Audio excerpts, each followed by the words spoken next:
오랜만에 뵙습니다. 반갑습니다. 적당할까요? 이렇게 한번 인사해 볼까요? 오랜만에 뵙습니다. 반갑습니다.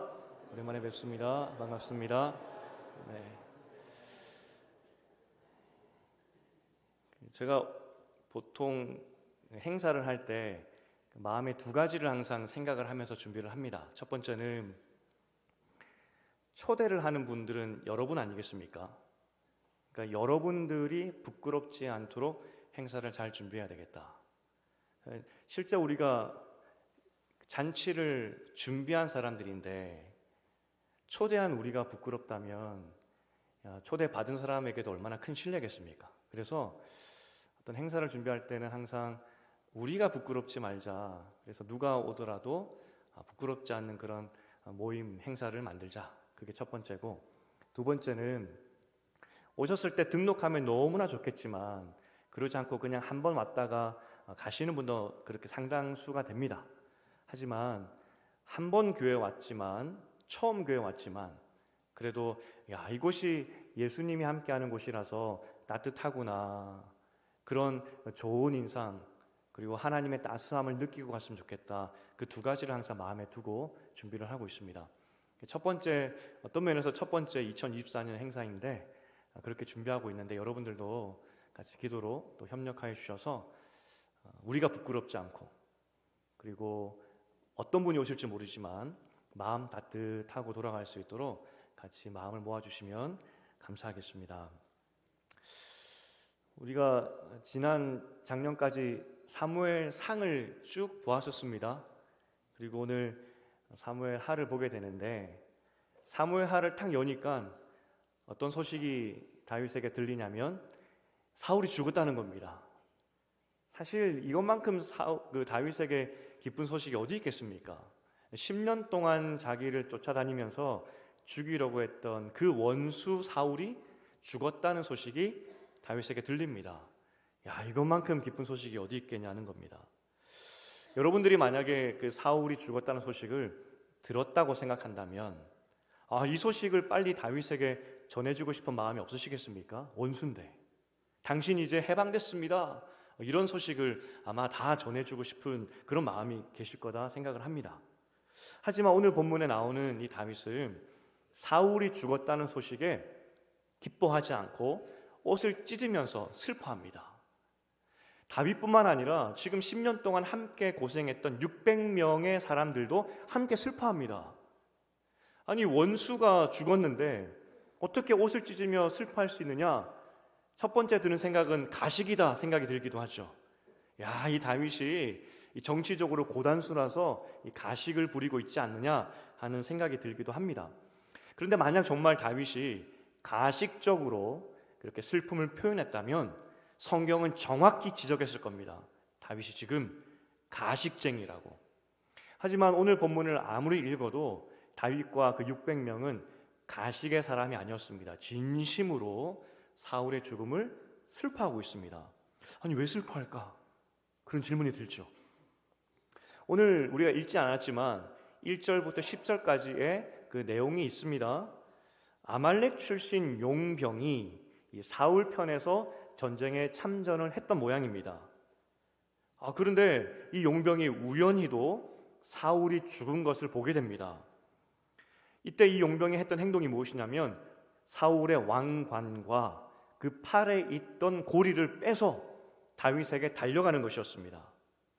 사울이 죽고 나서 3일이 지나서 이 다윗 진영에 도착한 것을 보면 굉장히 거리가 멀리 떨어진 그 곳에서 사울이 죽었다는 것을 알 수 있습니다. 3일 길을 달려서 왕관과 사울의 그 팔찌를 가지고 달려왔습니다. 그리고 이 사람의 몰골을 보니까 옷은 찢어지고 머리에는 흙이 묻어있는 그 몰골로 이 다윗에게 쫓아왔다는 것이죠. 그리고 엎드립니다. 딱 누가 봐도 고생하면서 왔구나, 어떤 큰일 중에 왔구나 싶은 그런 몰골입니다. 다윗이 그에게 묻습니다. 오늘 키워드입니다. 너는 어디서 왔느냐, 그겁니다. 우리 편인지 적군인지 묻는 것이죠. 이 몰골로는 구분이 되지 않는다는 겁니다. 너무 긴박해 보이는데 좋은 소식을 가지고 온 우리 편인지 아니면 적군인지 그걸 묻고 있는 겁니다. 이 남자가 뭐라고 대답을 하냐면 이스라엘 진영에서 도망 나왔습니다. 일단 이스라엘 진영이기 때문에 이방인은 아닙니다. 이방인 진영은 아니고요. 하지만 그럼에도 불구하고 이스라엘 진영은 사울의 진영이기 때문에 이 다윗 입장에서는 원수와 비슷하겠죠. 여기서 도망왔다는 겁니다. 다윗이 어떻게 된 일인지를 묻습니다. 그가 대답하기를 사울과 요나단이 전쟁 중에 전사했습니다. 답을 합니다. 다윗이 어떻게 된 일인지 소상히 보고해보라 그렇게 이야기를 하죠. 이 사람이 답을 하기를 산에서 우연하게 사울이 병거와 기병에 쫓기는 것을 내가 보았고 그때 사울이 자신을 불러다가 나를 죽여달라고 그렇게 부탁을 했다는 것입니다. 우리 사무엘하 1장 8절 한번 읽어보겠습니다. 사무엘하 1장 8절입니다. 시작. 내가 이르되 너는 누구냐 하시기로 내가 그에게 대답하되 나는 아말렉 사람이니이다 한즉 여기서 또 키워드가 등장을 합니다. 너는 누구냐? 앞서 나왔던 너는 어디서 왔느냐와 똑같은 의미가 되겠죠. 너는 누구냐? 누구 편이냐? 너의 소속과 정체성은 어떻게 되느냐? 그걸 묻는 겁니다. 이 젊은 남자가 정체성을 밝히죠. 나는 아말렉 사람인데 지금 용병으로 당신의 전쟁에 참전했습니다. 이야기를 합니다. 그때 사울이 그에게 부탁한 장면이 나오는데 사무엘하 1장 9절 10절입니다. 우리 9절 10절을 함께 읽어보겠습니다. 시작. 또 내게 이르시되 내 목숨이 아직 내게 완전히 있으므로 내가 고통 중에 있나니 청하건대 너는 내 곁에 서서 나를 죽이라 하시기로 그가 엎드러진 후에는 살 수 없는 줄을 내가 알고 그의 곁에 서서 죽이고 그의 머리에 있는 왕관과 팔에 있는 고리를 벗겨서 내 주께로 가져왔나이다 하니라. 이게 우리가 읽지 않았던 1절부터 10절까지의 내용이었습니다.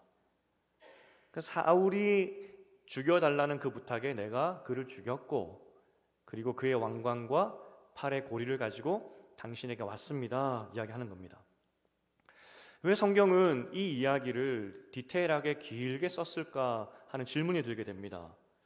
그 이유는 지금 아말렉 용병의 거짓말을 보여주기 위함입니다. 우리가 이 사울이 죽었던 장소, 이 용병도 정확히 이야기합니다. 길보아 산이었습니다 라고 이야기합니다. 그런데 이스라엘 사람, 특별히 전쟁을 아는 사람이라면 길보아 산은 산지이기 때문에 거기는 병거와 말이 다닐 수 없다는 것을 알고 있습니다. 그런데 이 용병이 뭐라고 이야기했냐면 사울 왕이 병거와 말에 쫓겼습니다 라고 이야기합니다. 거짓말이죠. 실제 사울이 죽게 되는 이유는 사무엘상 31장에 나왔는데 활 쏘는 사람들에게 쫓겼다 이야기를 합니다. 말이나 병거 탄 사람이 아니라 보병이죠. 걸어다니는 사람. 만약에 이 아말렉 용병이 내가 길보아 산에서 보병에게 사울이 쫓김 당하는 것을 봤습니다라고 했다면 이것은 신빙성 있는 말이 될 수 있는 그런 증언이죠. 하지만 벌써 거짓말입니다. 말이나 병거는 다닐 수가 없는 길입니다. 이 사람에게 또 다른 이 문제가 있었는데 거짓말했을 뿐만 아니라 정말 이 아말렉 용병이 사울 왕의 부탁대로 왕을 죽였을까 하는 겁니다. 실제 이 사무엘상 31장에서 사울은 스스로 목숨을 끊습니다. 이방인에게 모욕당하느니 내가 죽었을 때 사울과 생명을 같이 했던 무기 든 젊은 장수도 같이 죽습니다. 왜냐하면 왕이 죽었을 때 정말 충성된 신하라면, 그가 목숨 걸고 바쳐서 그를 지켰던 왕이라면 왕의 죽음 앞에서 명예롭게 죽는 것이 그 당시 문화였습니다. 군인이라면 그래야죠. 하지만 이 아말렉 용병은 사울이 죽여달라고 하니까 죽였습니다.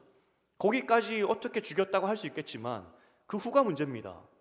자기도 죽던지 명예롭게 이 군인으로서 생을 마감하든지 했었어야 되는데 10절에 보니까 주께로 왔습니다 라고 이야기합니다.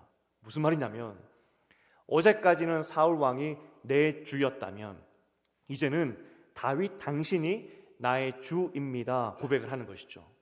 아니 그렇게 하루아침에 주인을 바꿔버리다니 있을 수가 없는 일입니다. 더군다나 이 사울과 다윗의 관계를 알았던 사람이기 때문에 어떻게 그렇게 한순간에 이 충성심을 버릴 수 있겠냐는 것입니다. 용병이기 때문에. 이스라엘 백성이 아니라 돈 주고 전쟁 나가는 용병이었기 때문에 이익이 된다 싶으니 이번에는 다윗 편에 섰다는 겁니다. 이때 다윗이 다시 한번 그에게 질문을 던지는데 본문에 있었던 1장 13절입니다. 우리 13절을 함께 읽어보겠습니다. 시작. 다윗이 그 소식을 전한 청년에게 묻되 너는 어디 사람이냐? 대답하되 나는 아말렉 사람 곧 외국인의 아들이니이다 하니, 이 세 번째 등장하는 문장입니다. 너는 어디 사람이냐? 쉬운 말로 너 누구냐는 겁니다. 그랬더니 그가 다시 한번 자신의 정체를 드러냅니다. 나는 아말렉 사람이고 곧 외국인의 아들입니다. 이때 다윗이 뭐라고 답을 하냐면, 네가 외국인이기 때문에, 이방인이기 때문에, 하나님 백성이 아니기 때문에 하나님 기름 부음 받은 이 왕을 겁도 없이 죽였구나. 분노하면서 그 용병 아말렉 청년을 죽여버립니다.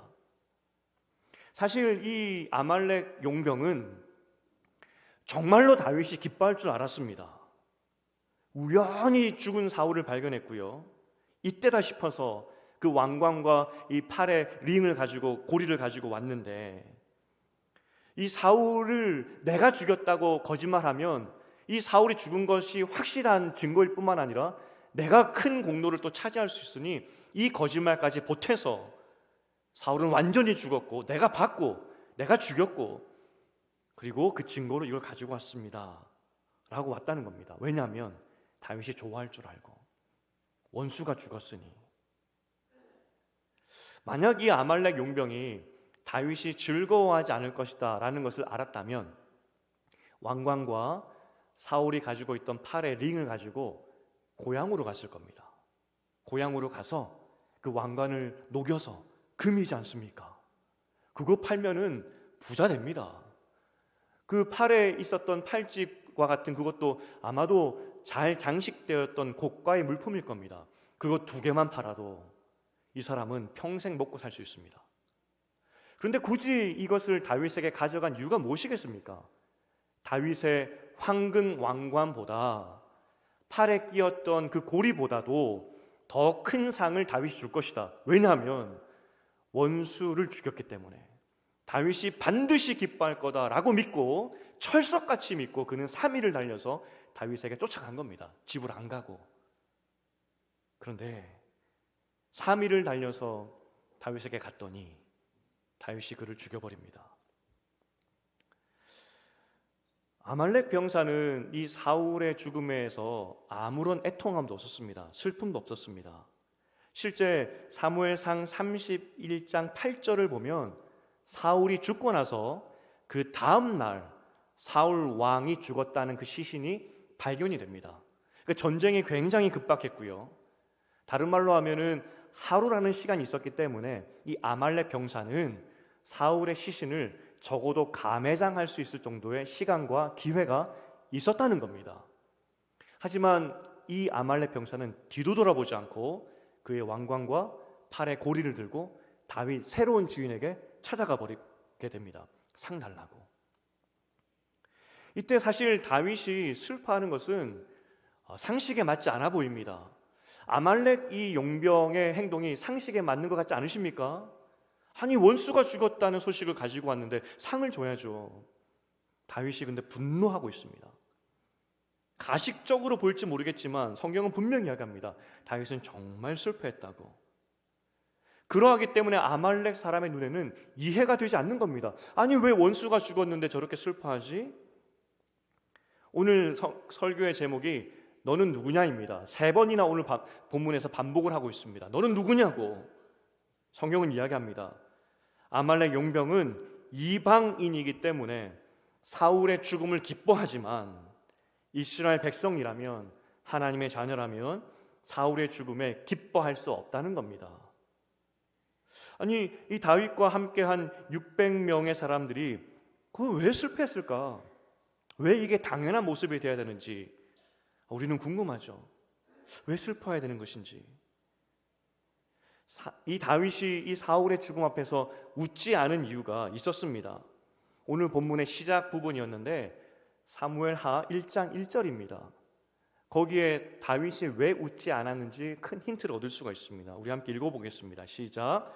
사울이 죽은 후에 다윗이 아말렉 사람을 쳐 죽이고 돌아와 다윗이 시글락에서 이틀을 머물렀더니, 원어로 보면은 쳐 죽였다 이야기가 되어 있는데 정말 이 분노에 차서 짓밟고 왔다는 겁니다.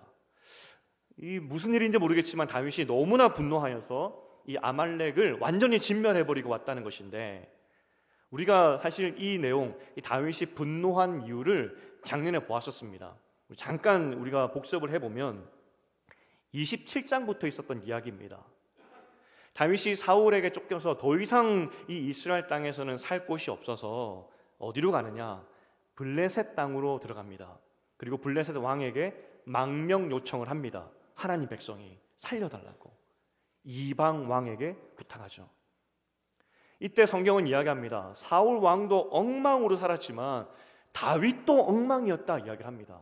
엉망진창의 이 두 왕이 살고 있었다 이야기하죠.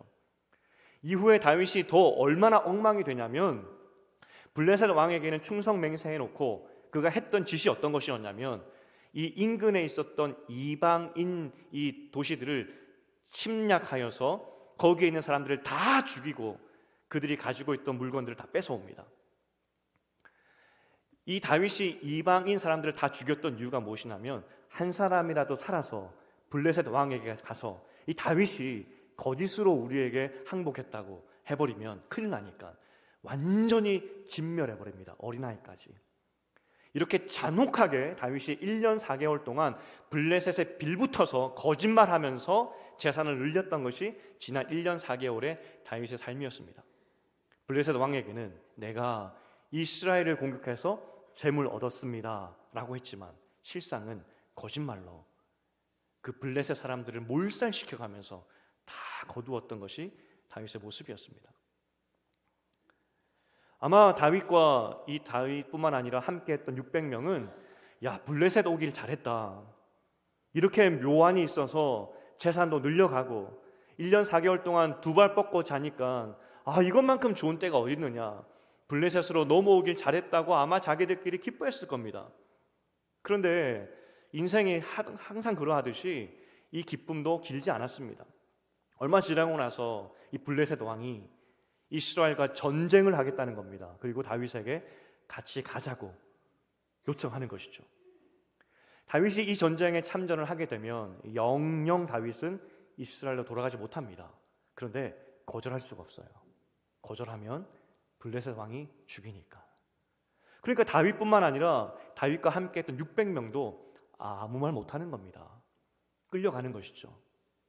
그런데 그때 이 블레셋 신하들이 극구 반대합니다. 저 다윗 믿을 수가 없습니다. 못 데려갑니다. 그랬더니 이 다윗이 연기력을 또 발휘하는 겁니다. 너무나 아쉽습니다. 내 충성도를 의심하다니요. 블레셋 왕이 다음번에 너의 충성도는 충분히 아니 다음번에 가자고. 그리고 다윗을 돌려보냅니다. 다윗은 정말 기쁜 마음으로 600명과 함께 시글락, 그가 본진으로 이 블레셋 사람들과 함께 살았던 그곳으로 돌아가게 됩니다. 아마 돌아가는 길에 이 600명과 함께 기뻐 날뛰었을 겁니다. 야, 우리 결정 잘했지. 역시 다윗이 연기도 잘하고, 역시 다윗이 탁월한 선택을 해서 우리가 이 전쟁에도 참전하지 않게 되었고 잘 되었다라고 춤추며 왔을 겁니다. 그런데 시글락에 돌아와 보니까 가족들은 온데간데 없고 자기 집은 다 불타 있고 재물들이 아무것도 없는 겁니다. 약탈당한 거죠. 이때 함께했던 다윗뿐만 아니라 600명의 사람들이 마음이 완전히 무너져 내려버립니다. 사무엘상 30장 4절에서 이 사람들의 마음 상태를 이야기해주고 있는데 30장 4절입니다. 읽어보겠습니다. 시작. 다윗과 그와 함께한 백성이 울 기력이 없도록 소리를 높여 울었더라. 아마도 이렇게 열심히 살아보겠다고 1년 4개월 동안 이방 땅에 와서 발버둥 쳤는데 모든 것을 다 잃고 나서 이 사람들은 엉엉 울면서 다 죽게 되었다고, 아무것도 소용없구나, 될 듯 말 듯 하다가 이 인생이 이렇게 되어버렸구나, 가슴을 치며 엉엉 울었다는 것이 600명의 모습이었습니다. 그들은 군인이었습니다. 만약 정상적인 사람의 마음이었다면 어떤 놈이 우리를 공격했는지 쫓아가자라고 했을 법한데 이미 마음이 완전히 무너져 내려버렸습니다. 자포자기하게 되었고요. 이 자포자기한 마음에서 다윗을 돌로 쳐 죽이려고 합니다. 사실 이 600명이 왜 10년 동안 이 죽을 고생을 했습니까? 다윗이 왕이 된다면 그 소망 하나 붙잡고 왔는데 이제 다윗을 죽이기로 마음먹습니다. 너무나 절망스러웠다는 것입니다. 그때 30장 6절에서 다윗이 크게 다급하였다 이야기하는데 할 말을 할 수가 없을 정도로 그냥 다윗은 꼼짝없이 죽게 되었다는 겁니다. 그때 30장 6절인데 어떤 일이 일어나는지 한번 읽어보겠습니다. 우리 사무엘상 30장 6절의 말씀입니다. 시작. 다윗이 크게 다급하였으나 그의 하나님 여호와를 힘입고 용기를 얻었더라. 무슨 말이냐면 정말 다윗은 꼼짝없이 죽었구나. 아무 말 못하고 그 백성 600명 앞에 서 있는데 그때 하나님께서 다윗에게 용기 주시고 한 가지 물어보도록 마음에 질문을 주십니다. 백성들에게 뭘 이야기하냐면 하나님께 물어보자고.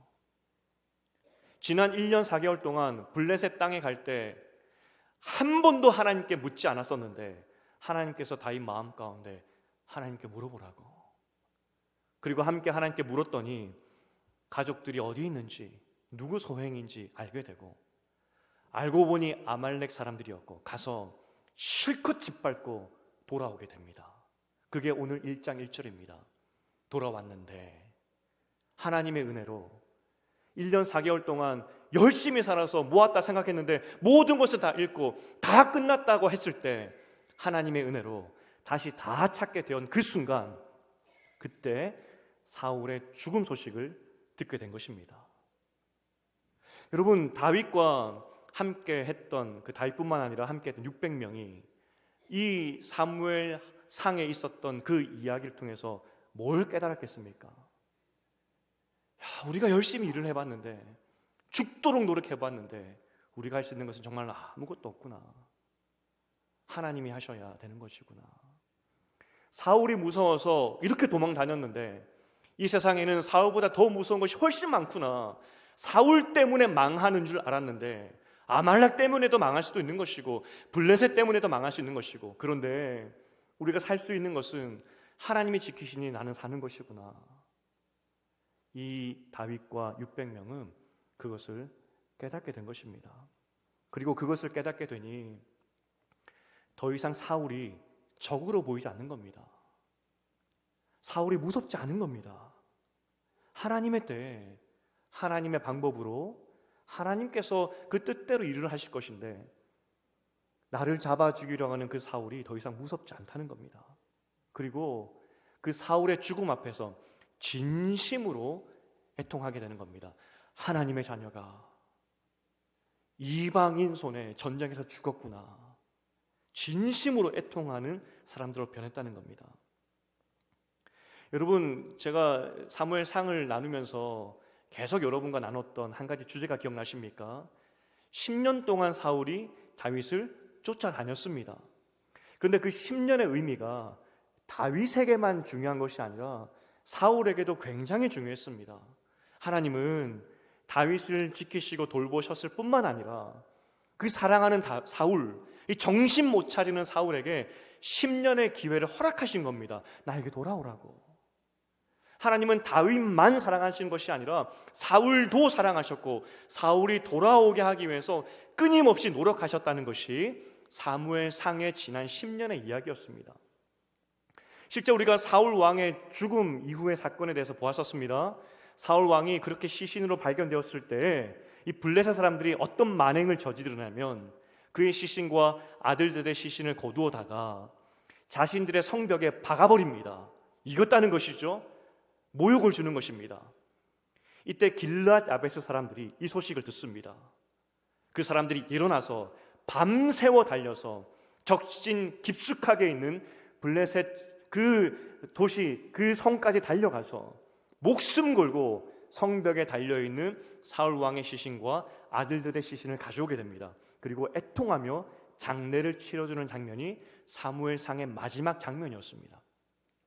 이 장면을 통해서 하나님께서 뭘 말씀하신다고 하셨죠? 하나님께서 사랑하는 아들의 죽음을 애통해 하셨다는 겁니다.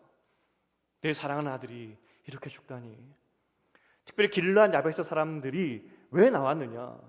길르앗 야베스 사람들은 사울 왕에게 은혜를 입었던 사람들이었습니다. 하나님께서 사울 왕이 왕으로서 길르앗 야베스 사람들을 구해 주었을 때 내가 너무 기뻤다는 겁니다.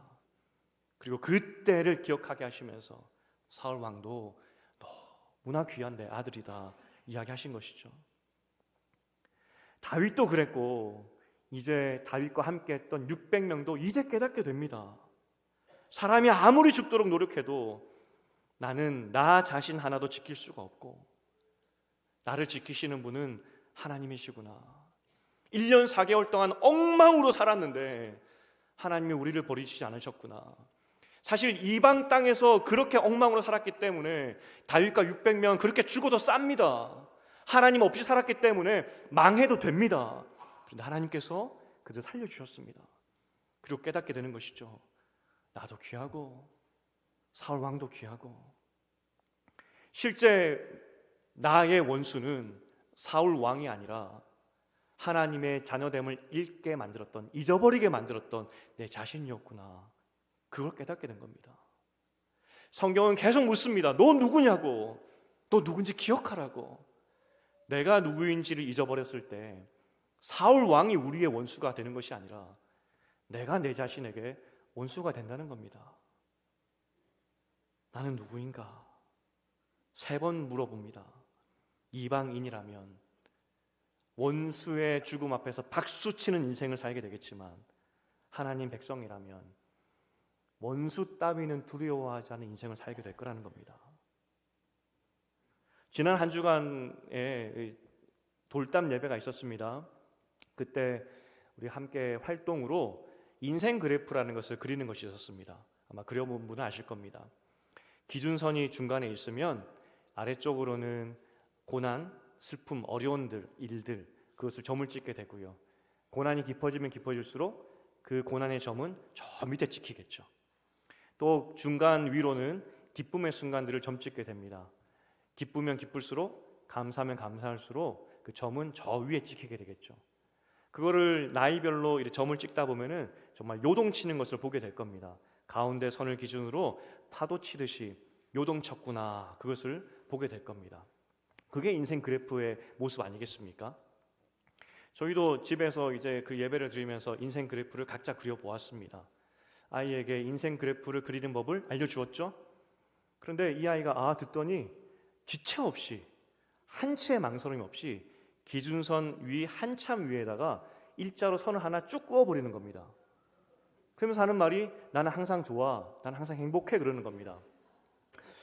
걱정이 돼서 이 진심일까? 그래서 너 잘 생각해봐, 슬퍼했던 적 없었어? 없었다는 겁니다. 죽어도. 그래서 자기는 항상 좋다는 것이죠. 그 선을 지울 마음이 없다는 겁니다. 속으로 조금만 더 살아봐라, 인생의 쓴맛을 알게 될 것이다.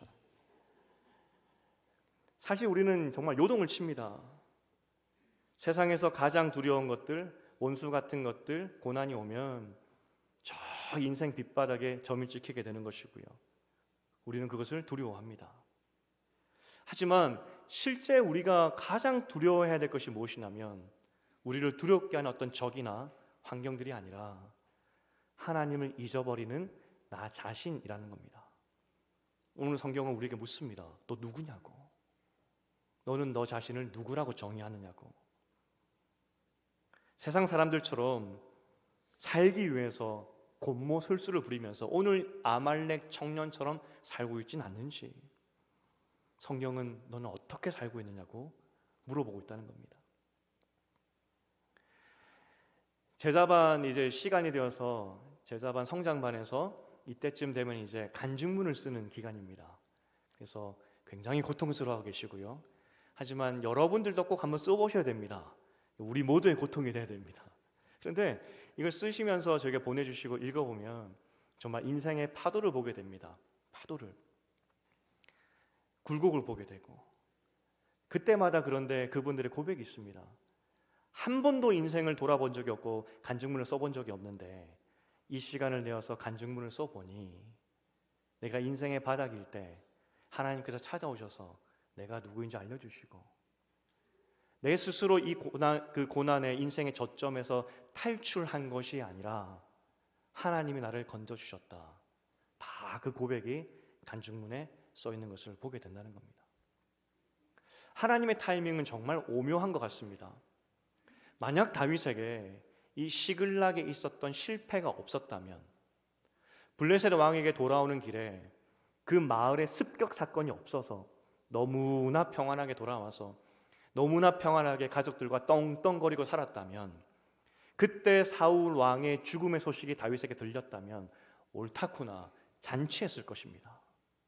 그런데 하나님께서 사울의 죽음의 소식을 준비하게 하기 위해서 그러한 고난을 허락하시고 하나님의 손을 깨닫게 되니 사울 왕의 죽음 앞에서 진심으로 애통해하며 더 이상 곤모술수 따위를 붙잡는 인생이 아니라 하나님의 자녀답게 사는 사람으로 바뀌었다는 겁니다. 하나님의 기가 막힌 타이밍이라고 밖에 설명할 수 없는 것이죠. 사울의 죽음 앞에서 세상 사람들처럼 기뻐하지 않도록 하나님께서 준비시켰다는 겁니다. 오늘 다윗이 이 이방인에게 너는 누구냐라고 묻는 이유가 무엇이겠습니까? 너는 원수만 없으면 좋겠다 생각하는 이방인이니까 원수가 죽었다고 이렇게 기뻐하는구나. 그런데 나는 너처럼 이방인이 아니라 하나님 백성이라고. 원수 사울이 두려운 것이 아니라 나는 하나님이 지키는 사람이기 때문에 그 어떤 원수도 두렵지 않다고. 너와 나는 근본적으로 다르다고. 네가 나를 오해했구나. 그걸 이야기하고 있는 겁니다. 제가 여러분에게 저는 망하지 않습니다, 이 자신감이 있다 말씀드렸습니다. 왜 우리는 망하지 않습니까? 이건 저만의 자신감이 아니라 우리 모두의 자신감이 되어야 합니다. 왜냐하면 여러분은 하나님의 자녀이기 때문에. 이제 말씀을 맺겠습니다. 이제 우리가 드릴 찬양이 있는데 그 찬양의 가사에 보면은 메마른 땅을 하루 종일 걸어가도 피곤치 않는다라는 가사가 있는 찬양입니다. 세상 사람들은 메마른 땅을 걸어가면 피곤하다 이야기를 합니다. 그게 정상입니다. 하지만 하나님의 자녀는 하나님 때문에 피곤치 않는다는 것이 하나님의 약속입니다. 기가 막힐 웅덩이에 빠진다 할지라도 하나님의 손이 우리를 건진다는 것이 하나님의 약속입니다. 성경은 묻습니다. 너는 누구냐고. 너는 누구라 생각하고 살아가고 있냐고. 너는 정말 하나님을 믿냐고. 이것이 우리의 정체성이라는 겁니다. 우리가 지난주 이제 변해야 될 예배에 대해서 보았습니다. 우리 예배에는 감사가 빠지지 않으면 안 되는데 특별히 감사는 말씀에 대한 감사 그리고 아멘이라고 표현드렸습니다. 이제 아멘 할 때입니다. 제가 여러분들에게 요청을 드리겠습니다. 제가 말하면 여러분이 답하는 형식으로. 제가 여러분에게 뭘 질문 드릴 거냐면 당신은 누구입니까? 라고 물어볼 겁니다. 그럼 여러분은 뭐라고 대답하셔야 되겠습니까? 하나님의 자녀입니다. 준비되셨습니까? 우리 감사한 마음으로 함께 외쳤으면 좋겠습니다. 당신은 누구입니까? 다시 한번 묻겠습니다. 당신은 누구입니까? 우리 마음과 믿음을 다하여서 다시 한번 고백하겠습니다. 당신은 누구입니까? 우리 다 함께 일어나서 우리 아버지 되신 하나님을 찬양하시겠습니다.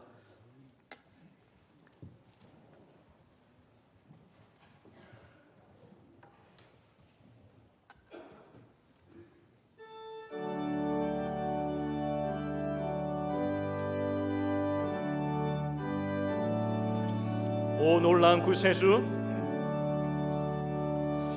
오 놀라운 구세주 예수 내 주 참 능력의 주시로다.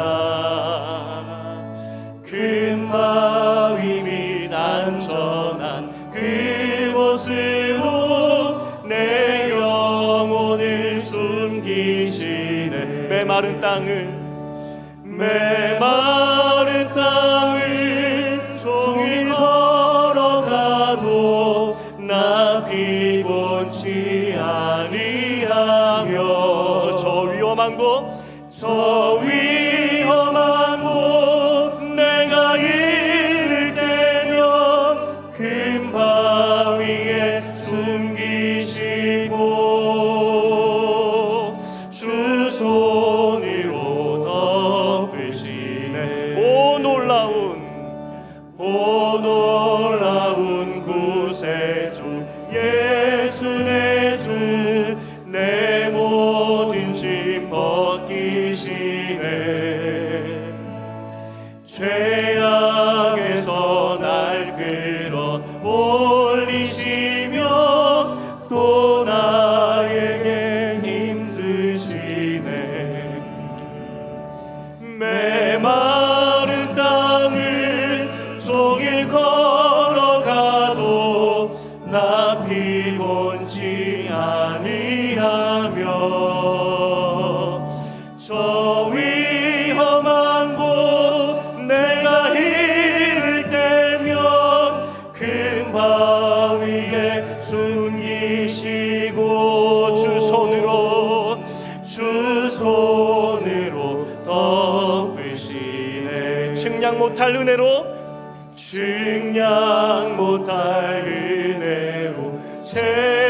채우시며 늘 성령에 감아주사 큰 기쁨 중 주님을 찬양. 나의 믿음을 도우십니다. 내 믿음을 도우시네. 메마른 땅을 종일 걸어가도 나 피곤치 아니하며 저 위험한 곳 내가 이를 때면 큰 바위에 숨기시고 주 손으로 덮으시. 주 예수님 공중에 임하실 때 주 예수님 공중에 임하실 때 나 일어나 맞이하리. 그 구원의 은총을 노래하리. 저 천군과 천사 함께 메마른 땅을 종일 걸어가도 나 피곤치 아니하며 저 위험한 곳 내가 이를 때면 큰 바위에 숨기시고 주 손으로 덮으시네. 여러분은 누구이십니까? 여러분은 스스로 누구라고 정의하고 계십니까?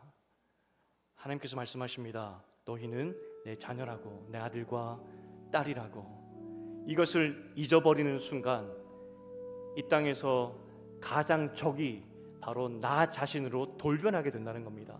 하지만 이것을 기억할 때 우리 아버지 되신 하나님께서 메마른 땅을 종일 걸어가도 피곤치 않게 해주시고 또 기가 막힌 웅덩이에서도 주님의 손으로 덮으시는 그 은혜로 지키신다는 겁니다. 오늘 하나님께서 다윗에게 이것을 깨닫게 하기 위해서 일하시고 역사하신 것을 보게 됩니다. 하나님, 나에게 믿음 주셔서 하나님을 내 아버지로 보게 하시고 내가 주님의 자녀됨을 기억하게 하시고, 그래서 아말렉 용병처럼 다윗의 이전 삶처럼 죽도록 살기 위해서 발버둥 치는 인생이 아니라 우리 하나님 아버지를 꼭 붙잡고 주님의 약속을 꼭 붙잡고 하나님 아버지 되심을 누릴 수 있도록 주님 도와주시옵소서. 세상으로 나아갑니다. 험한 것들이 정말 많습니다. 하지만 우리 아버지가 되시면, 우리 하나님 아버지가 우리 아버지 되시면 전혀 두려울 것이 없다는 겁니다. 우리 주님 이름 한번 붙잡고 하나님 나에게 믿음을 주셔서 우리 하나님 아버지만 붙잡는 인생 될 수 있도록 도와주시옵소서. 우리 주님 이름으로 기도하겠습니다.